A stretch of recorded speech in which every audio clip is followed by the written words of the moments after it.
गांव के किनारे एक हरियाली भरा चरागाह था, जहां गायों का एक झुंड चरता था। उसी झुंड में गौरी नाम की एक सुंदर गाय थी, जिसका एक नन्हा बछड़ा भी था। बछड़ा अभी बहुत छोटा था और हर वक्त अपनी मां के साथ ही रहता था। गौरी भी अपने बछड़े से बहुत प्रेम करती थी और हर परिस्थिति में उसकी रक्षा करने को तैयार रहती थी। चरागाह के पास ही एक बड़ा पेड़ था, जिस पर गिद्धों का एक झुंड रहता था।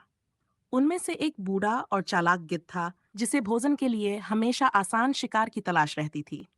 गौरी का बछड़ा बहुत चंचल था। वह हरी हरी घास पर कूदता फांदता और खेलता।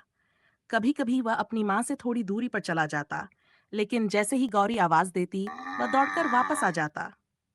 गौरी हमेशा अपने बछड़े पर नजर रखती, क्योंकि उसे पता था कि जंगल में कई खतरनाक जानवर रहते हैं।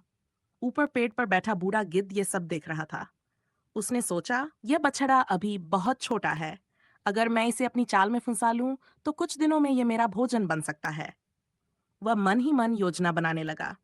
अगले दिन जब गौरी का बछड़ा खेलते खेलते अपनी माँ से थोड़ा दूर चला गया, तो गिद्ध धीरे धीरे नीचे आया और बछड़े से मीठी मीठी बातें करने लगा। अरे नन्हे, तुम कितने प्यारे हो। क्या तुम उड़ सकते हो? बछड़ा हंसते हुए बोला, मैं तो गाय हूँ। मैं कैसे उड़ सकता हूँ? गिद्ध ने चालाकी से कहा, अगर तुम रोज मेरे साथ इस पहाड़ी के पास आओगे, तो मैं तुम्हें उड़ना सिखा दूंगा।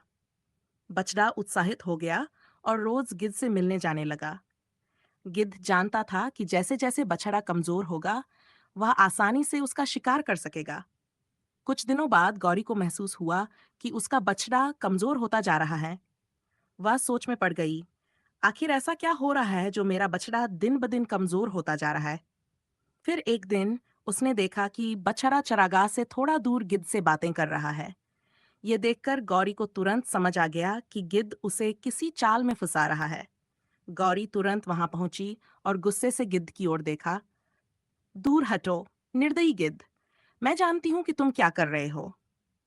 गिद्ध डरकर पीछे हट गया, लेकिन बोला, मैं तो बस इसे उड़ना सिखा रहा था। गौरी ने गरजते हुए कहा, गाय का बच्चा उड़ने के लिए नहीं, बल्कि मजबूत बनने के लिए होता है। माँ की ममता से बड़ा कोई सहारा नहीं। अब से मेरा बछड़ा तुमसे कभी नहीं मिलेगा। शिक्षा। गिद्ध को अपनी योजना असफल होती दिखी और वह वहां से उड़ गया। गौरी ने अपने बछड़े को प्यार से सहलाया और समझाया, बेटा, हर कोई जो मीठी बातें करे, वह तुम्हारा सच्चा हितैषी नहीं होता। हमेशा अपने माँ बाप की बात मानो और गलत संगत से बचो। बछड़े ने सिर हिलाया और अपनी माँ के गले लग गया। अब वह पहले से ज्यादा समझदार हो गया था। इस कहानी से हमें यह सीख मिलती है कि माता पिता का स्नेह सबसे बड़ा सुरक्षा कवच होता है और हमें हमेशा सही और गलत में फर्क समझना चाहिए।